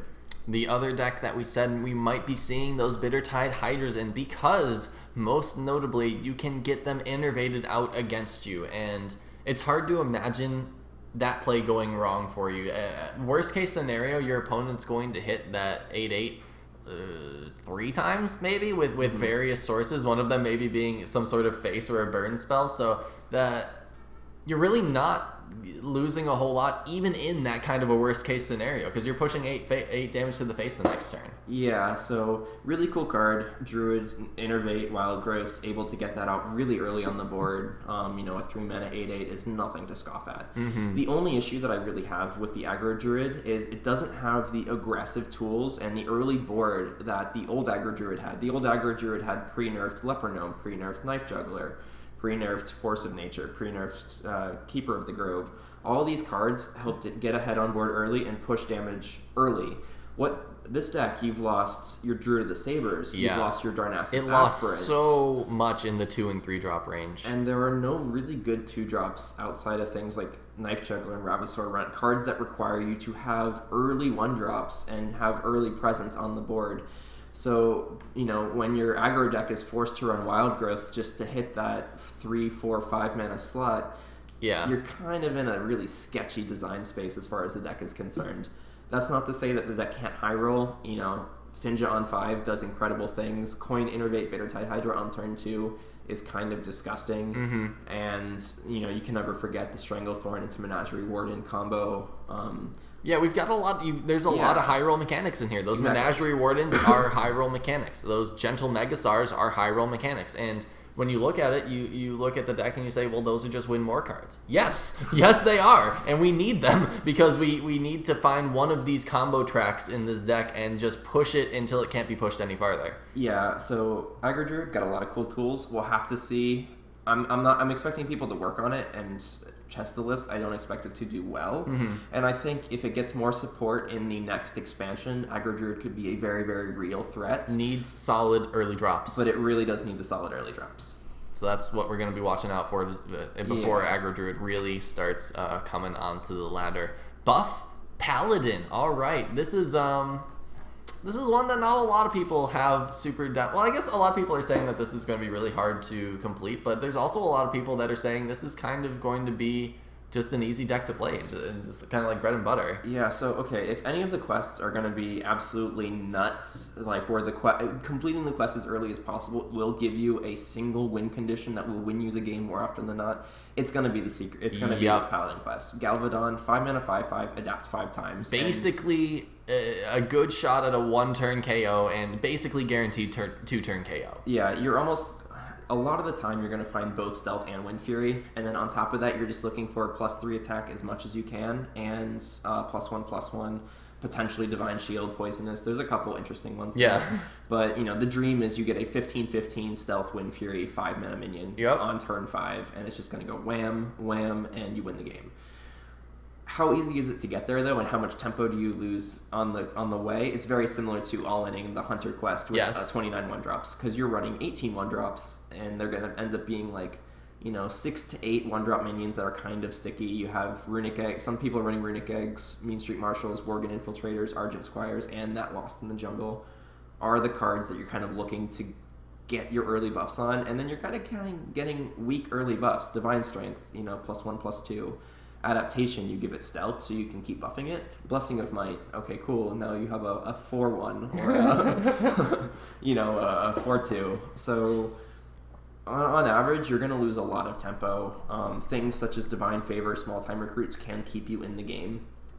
But we're just going to see this deck. It's most likely in its infancy going to be throw all my shit in the board, hope I complete the quest, throw Galvadon on the board, hope it wins me the game. This is actually the version of the deck that is a little conservative. We've seen versions of this deck like the 27 1-drop Hunter quest where it basically is 25 1-drops between minions and one mana buff spells, and just really, really hope somehow it all works out. It kind of feels like. So I'm not going to spend too much time on this. Yeah. Personally, and I'm just going to say this about most of the quests in general. I think the quests are going to add a very solid win condition and contingency plan for aggressive and mid-range decks against control decks. Right. If control is not in the meta, we'll either see people play them if they can afford to run the quest, and then maybe, 20, 25, 30% of the games, you'll actually get the quest off and it'll help you win the game. And then the other 70%, you're versing aggro, and you're just like, well, I just mulligan the quest away, and if I draw it later, then I'm shit out of luck. Yep. Or if there is just a lot of aggro and no control, people will just stop running the quest in general. I'm expecting it to be more the first one. A lot of streamers are expecting the second. Yeah. A lot of streamers are expecting quests to just be terrible, and for pretty much all of them unequivocally to be shit tier, and just never played. Yeah. So we're not going that far by any means. No, I think it'll be fringe play. Personally, I've looked at a list like this and I've tried to make it more mid-range, more control. I thought it looked really good. Yeah, here, actually, I do have it up. It wasn't on our plan, but here's a list that I've come up with. It's more of a control paladin list. And the thing is, it only runs 6 buff spells. Yep. 2 adaptations, 2 Blessing of Kings, 2 Spike Ridge Steeds. I want to preface that with, I think Spike Ridge Steed is absolutely insane. Yes. I think that card is just bonkers. And getting that off on a Stranglethorn Tiger or a Wicker Flame Burn Bristle or even a Primal Fin Champion against an aggressive deck can literally just win you the game when you're running as much heal as Ivory Knights, Rag, Light Lord, True Silver Champions, Wicker Flames, Alex, the like. There's a lot in here. This deck could just wipe the floor with aggro if you can get through those early turns, and it does have the tools to do that. Yeah, it has a lot of wave clear, double Consecration, double Equality, that Pyromancer. Double Doomsayer, which again we talked about, going to be really good in this meta. Hey, why not adapt your Doomsayer to have stealth? Just throwing it out there. So, against control decks, this deck, you can get extra buff spells. If you do buff the Primal Fin Champion, you get the buff spell back, and you can also get a lot off of the Ivory Knight. I haven't done the math yet. It's probably something I'll do in the next couple days. There's a lot of buff spells that you're going to get off of that, and a lot of them are going to be 1 mana. But hey, if you want to complete the quest, you have the flexibility there. Yeah. So you're running 6 in your deck. You always have the option to complete the quest, and on average, you'll see maybe 8. On average, you'll see 8 buff spells in your deck over the course of the game. Right. And if you go in a long grindy game where they're grinding you out of win condition, that could give it to you. And if not, the deck has plenty of value to get through the game without the quest. Exactly. So I'm expecting quests to go more towards this route, and this is a deck that I'm going to try a lot of. Yeah. Because I've loved Anyfin Paladin personally. I love that control Paladin archetype, and mid-range Paladin as well. And I really have high hopes for a list like this. All right, moving on to the Quest Rogue, one that I half-jokingly said I was going to play to Legend this next month, and we'll see. We're going to show you my version of this list second. This is second. Okay. Yeah, this is the not my version of this list. This is the more Gaelstrom version of this. He's more into the tokens and the Violet Teacher version of the Rogue, and honestly, this is probably a little more how this quest could be done. So building this deck was not easy. No. There's a lot of elements that need to go into it. One, you need to get the quest consistently. That means either running a lot of Shadow Steps, Ferrymans, Thistleteas, Mimic Pods, and Youthful Brewmasters, and generating it on very small things like Novice Engineers and Wisps, and getting the quest as soon as possible. Once you do that, you need to make sure you can survive until you have the 5 mana to play the quest, and that you have enough minions in a win condition, basically. Whether that's going to be a questing adventure that starts as a 5/5 and grows, or that's going to be Violet Teacher that summons 5/5 to play, or 5 mana to play the quest. It does cost 5 mana. Once you get the quest, it puts the caverns in your hand, and you have to play 5 mana to actually unlock. I was actually unaware of that. The 5, all your minions become 5/5. That makes my deck slightly worse. Well, a little bit. Slightly. Yeah, but so. Once you get the quest out, how do you want to do it? You can have 1 mana 5/5 charges with Stone Tusk Spores and Patches and Sassy Deckhands. You can run tokens with Bilefen Tidehunters, and this is more Waddles list. Yeah. With, Murloc Tidehunters, Bilefen Tidehunters, and you just keep Shadow Stepping those really cheap battle cries. My list, I've wanted to go around a little bit of a Violet Teacher-ish list where you're running enough longevity to get through the mid and early game, enough cycle to find all the combo pieces that you need, and it runs the Fireflies and the Igneous Elementals, both of those giving you those 1/2 elemental tokens that you can use to complete the quest in not only a timely fashion, but very efficiently as well. Yeah, generally this list is going to get the quest done actually fairly consistently. You can count on this list to get the quest done at some fairly early point in the game, which is really cool. The Fireflies and the Igneous Elementals, all you need is, a couple Shadow Step mechanics and 1 Igneous Elemental, and you're essentially there and good to go. So there's a lot of ways to proc the quest with this deck, and then there's a lot of ways to continue filling the board and adding value and just swarming your opponent after that. So that's how this deck definitely has a chance, I think. Yeah, so I'm really excited to see how the Caverns Below mechanic works.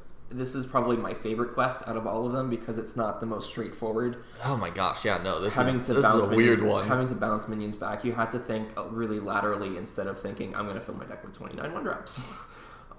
Which is what I liked about building it. I love deck building in general. It's kind of why we've gone with this comprehensive version of our Angora review. Right.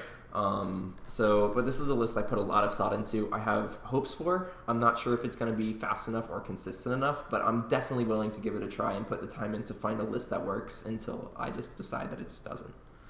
Yeah, and that Bilefen Tidehunter, I forgot that I sold you on those. Convinced me on that one. I did. That was, the Bilefen Tidehunters, we both are agreeing are going to be basically a staple of the Quest Rogue in pretty much whatever form it takes. But this is going to be my version of the Quest Rogue, and it is very token based, but not the tokens from the Violet Teachers. This is tokens off of battle cries. I've got the double Bilefen Tidehunters for those taunts later in the game. Or early on. Double Defias Ringleaders is going to be a big thing I really like in this deck because, of course, any Shadow Step on them, they're going to be able to play for 3, and you can just chain and chain and chain, and that's going to help as well. Even Murloc Tidehunters, basic bad Bilefen Tidehunters. I couldn't run 4 Bilefen Tidehunters, so I decided to run 2 and 2.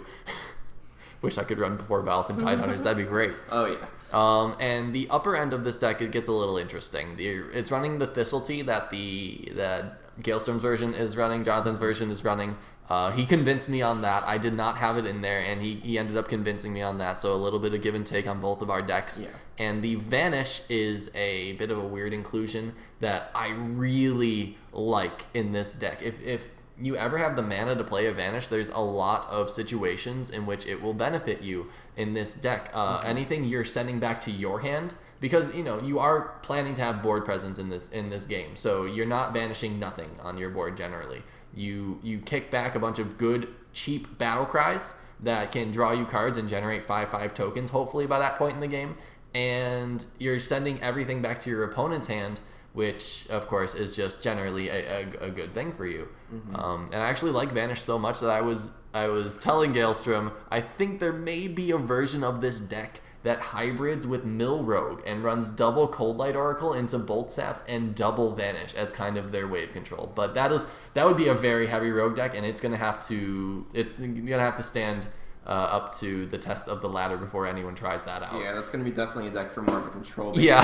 Not something that we're really expecting all too much outside of the control warriors and the Jade Druids. But the cool thing about this all is we don't think Rogue is dead, and even we don't necessarily even think that Quest Rogue is totally out of the game and we won't ever see it. There are some weird ways that you can complete this quest and maybe even get value afterwards. So we're kind of excited about that one. Yeah, it's just one that's going to take a lot of trial and error, and it's really difficult to put together in your head before you actually have the opportunity to play with all the cards.